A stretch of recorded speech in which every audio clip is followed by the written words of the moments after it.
Class is now in session. I'm Professor Hockey, and today we're discussing Game 66 of the regular season for the San Jose Sharks as they took on the Nashville Predators and lost by a score of 3-2. This was the third and final matchup between these two teams this season. Those first couple of games, however, were very crazy back and forth affairs. The first one, the Sharks at a point held a 4-goal lead before giving up 6 unanswered to lose it 7-5 in regulation. And then the very next game that the Sharks would play would again be against Nashville, and they would quickly find themselves in a 3-goal hole, combined having given up 9 straight to this Predators squad, at which point it led to not 1, not 2, but 3 consecutive fights back to back from Luke Kunin, Barclay Goodrow, and Ty Dellandrea, the entirety of the Sharks' fourth line, and that finally seemed to be the wake-up call required to get them back into it, as a 3-goal deficit would turn into an eventual 5-5 tie game. But as have so many of the Sharks games gone this season, they just lack that clutch factor to really get them over the finish line, and they would end up giving up the eventual game winner in regulation to lose it 6-5 anyway. So coming into tonight, certainly looking for some redemption here, and it's definitely possible for them to claim it, considering Nashville is only a couple of spots above them in the standings. This isn't the Colorado where you're expected to get blown out. This is a very, very winnable game on your schedule. Unfortunately, however, San Jose shows up into this one not with the same level of jam that they had the other night to start against the New York Islanders, but instead playing a very, very sloppy game. Luckily for them, so did Nashville, and so not actually much occurred in the first 20 minutes of this game. The only notable things were a couple more fights being added to the tally, one from Barclay Goodrow yet again, and then another from newcomer Vincent Desharnais. Now, there really isn't much of a rivalry between these two teams. Sure, they have met in the playoffs before, but this is not really an Anaheim or a Los Angeles or a Las Vegas. Instead, it just seems as though there's a lot of frustration boiling over from both of these squads, independent of who they are against. Neither of these teams thought they would be in the position that they currently are at this point of the season. Definitely more so Nashville, who were in the playoffs last year, and now, after seemingly having upgraded their roster, now finds themselves third last in the league. From the Sharks side, obviously they don't really expect to be in the playoffs, but did they think that they would yet again be repeating as last place? Probably not, especially the players. And so indeed, it's just, we're unhappy with where we are, and we're going to take it out on each other, as you would expect. In the second period, the Sharks saw some massive improvements. They were by far the better team in that middle frame, at the very least at even strength, but unfortunately for them, it was not 20 minutes of 5-on-5 play. They once more got into some penalty trouble, which led to getting into some penalty killing trouble, as has been the case in so many of their last few games. They gave up 2 power play goals to the Islanders, another 2 to the Toronto Maple Leafs, a bunch against the Colorado Avalanche. It has not been smooth sailing, and while in that previous game you could blame Georgiev for having given up those 2, here tonight more fault lies on the players in front of him. And one cannot deny the fact that the Sharks penalty killing group has undergone a lot of overturn over these just last few days, with the departure of Luke Kunin and Nico Sturm and Jake Wallman, all key pieces of the penalty kill. And if you go back even further, about a month ago, also Granlund and Ceci being traded prior to the Four Nations break. And so in total, there are guys who are having to step up into much larger roles, and guys who are just having to play the penalty kill pretty much for the first time this season. One primary example of that is Carl Grundstrom, who found himself on the ice for this second power play goal being scored by Nashville.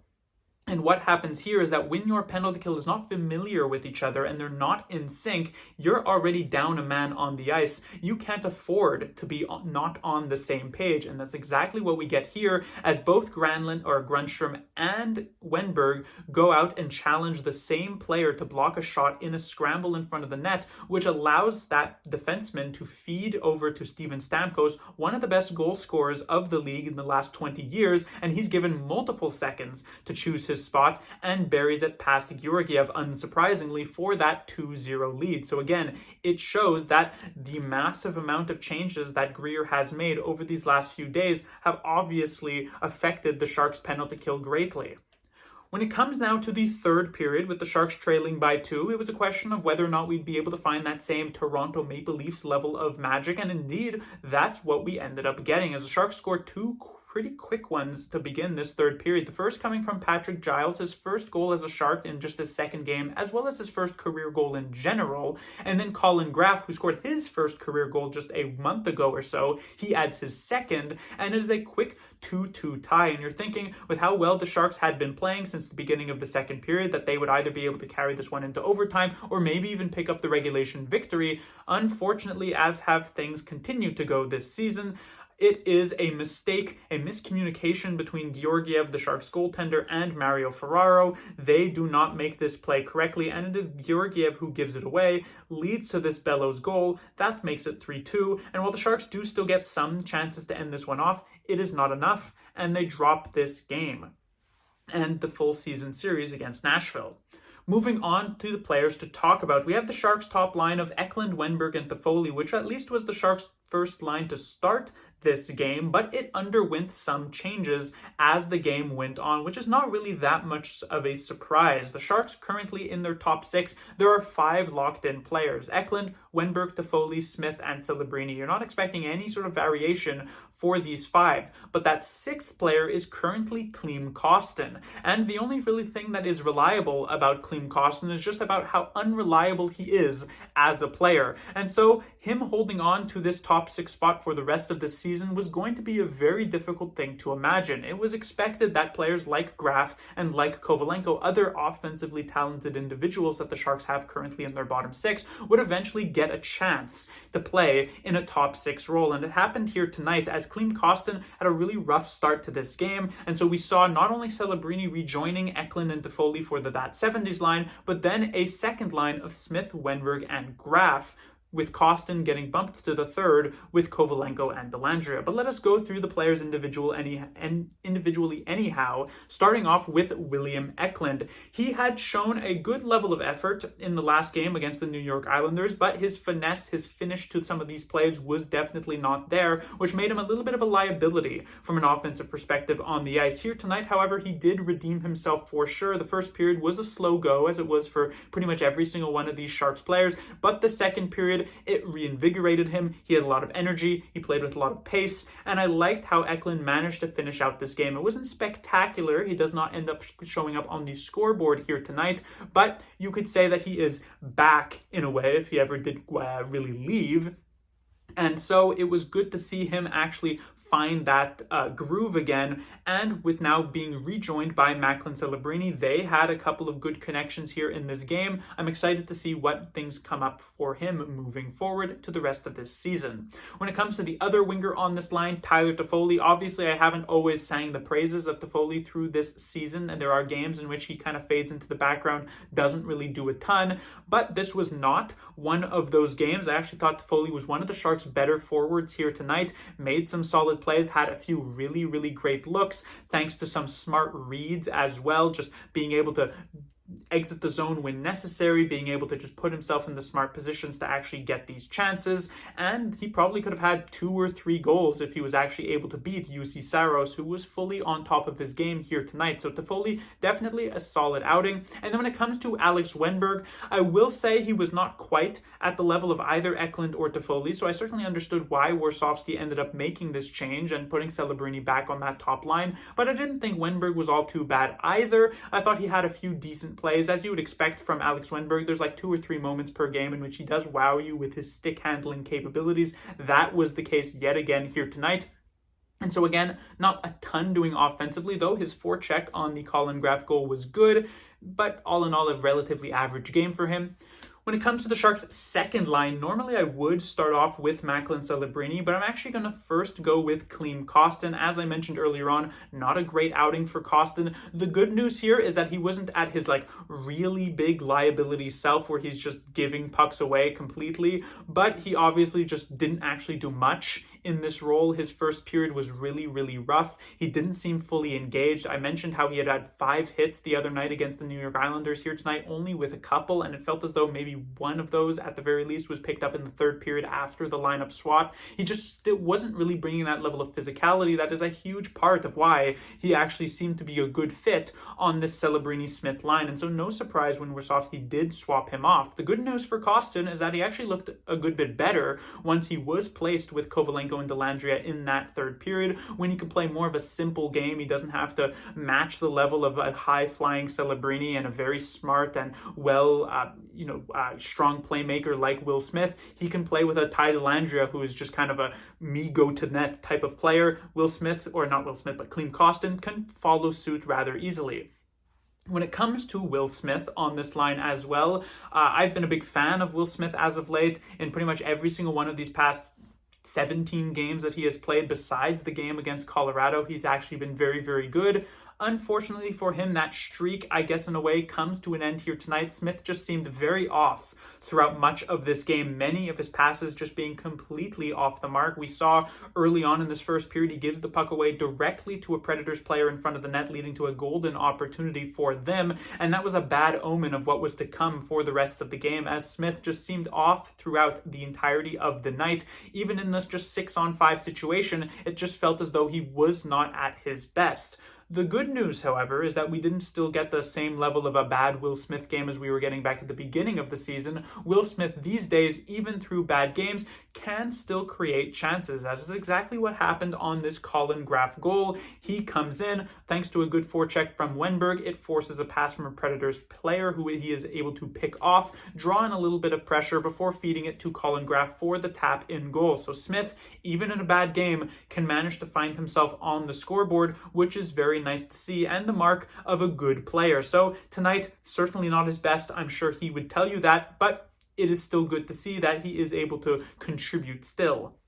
And then finally, when it comes to Macklin Celebrini, a night in which he didn't necessarily get to play outstandingly. The first period, it felt as though he was very much heavily held back by his two line mates of Smith and Kostin, who could not seem to connect any sort of pass. Celebrini really only had one good shift in that first period, but once reunited with Eklund and Toffoli throughout the second and then in the entirety of the third, suddenly he looked a good bit better, a good bit more involved offensively. But what I appreciated the most from Celebrini tonight was actually his defensive game. He came back a lot to help below the goal line, won a ton of battles in his own zone, actually defended the middle of the ice quite well, which has been at times a bit of an issue for him thus far this season. And so I was appreciative of what Celebrini was able to do, and certainly ended up being one of the Sharks' better forwards yet again.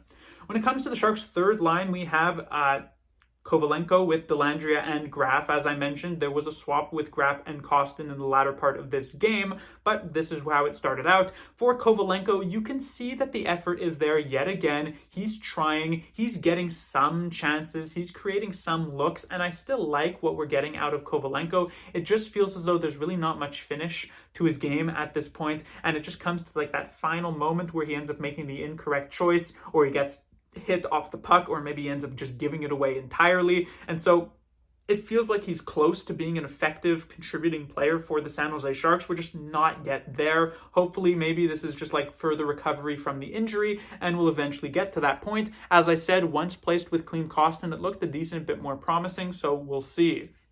When it comes to Ty Dellandrea, honestly, didn't really notice Dellandrea all that much throughout this game here tonight, so not a ton to say. And then when it comes to Colin Graf, he scores. Nice to see. Second goal of his career. First one coming about a month ago, so it's been a bit, but of course there was that Four Nations face-off, and now giving this chance, hopefully moving forward in the Sharks' top six, playing with more skilled players. We have seen the offensive flashes from Graf in each of his last few games since the return from that break, and so now we'll be given the opportunity to run with it. I'm excited to see what he's capable of doing. And then when it comes to the Sharks' fourth line, not usually the most exciting group of players to talk about, but here tonight they were actually one of the more effective groups for San Jose, one of the more effective trios here in this game. Obviously, Patrick Giles, his first career goal in just his second game as a San Jose Shark. In the previous one against the Islanders, we had seen some of his speed and his willingness to go to the net on display. And here in this game, what does he do? He goes to the net, the puck comes in front, and he's able to put it past Saros to get the Sharks on the board and cut that lead in half. A very important goal for sure. Now, with this being said, do I see Patrick Giles as like a future is teal type of player? Like, is he going to be on this team in 2 to 3 years' time? Probably not, but he is playing simply just for an NHL spot next season, and that does have a decent chance of occurring if he can continue to have performances like tonight. When it comes to his two line mates, we'll next go to Barclay Goodrow. I actually thought Goodrow was pretty serviceable the other night against the New York Islanders, and here tonight, yet again, besides getting into more penalty trouble, he was actually quite good. I was surprised to see Goodrow actually be rather effective. He gets into a fight, which usually is just about as much as he is good for outside of some penalty killing, which of course has been a struggle for the Sharks as a whole, but at even strength, which is usually his major weakness, he was pretty good.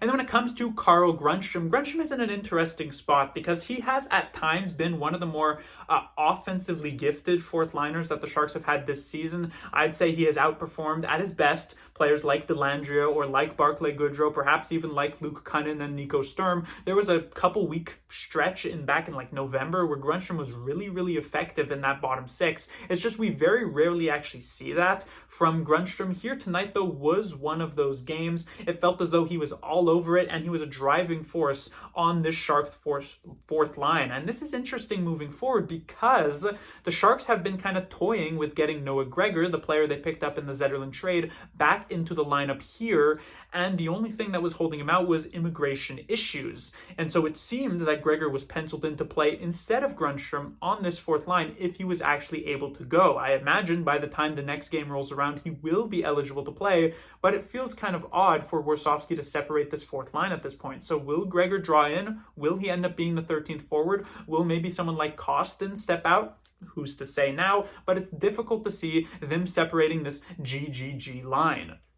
Then we move on to the Sharks defensemen, where we have the top pairing of Ferraro and Mukhamadullin. And I want to start off by talking yet again about Shakir Mukhamadullin, who once more has just a very solid game in general. I remember back when he was first called up by the Sharks this season, how kind of timid and simple he ended up keeping his game, which was probably the general, I guess, directions from the coaching staff on this call-up, telling him, keep your game simple, don't try to do too much. And Mukhamadullin followed that to a T. But now, now we're there a dozen or so games into this year's career for him, he is getting a lot more confident and is more so willing to make some aggressive plays, whether that be pinching down in the offensive zone, reading it quite well and getting involved offensively, whether that be stepping up in the neutral zone to end plays before they even begin, or whether that is just tying guys up in the defensive zone. He is showing that confidence all 200 feet of the ice. Now, there are still issues with Mukhamadullin's game. I have talked about this multiple times, and it remains a problem, which is just his general play under pressure.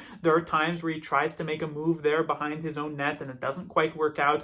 There are times in which he tries to just clear a puck out, and he rims it up the boards, and maybe there's just not enough on it. This is a kind of problem with many of the Sharks defensemen, so it's not a unique situation for Mukhamadullin, and yet still, I'm very excited to see what he has been capable of in such a short amount of time. And I know there have been some Sharks fans who view Mukhamadullin more so as like a third pairing defenseman in the future, but if this season is any indication, and it's quite early on still in Mukhamadullin's career, remember defensemen take longer to develop than forwards do, I'm seeing more of like a second pairing defenseman in his future, especially if that offense can continue to develop. He was relatively effective offensively here tonight yet again. That pass to Barclay Goodrow shorthanded was extremely impressive to see.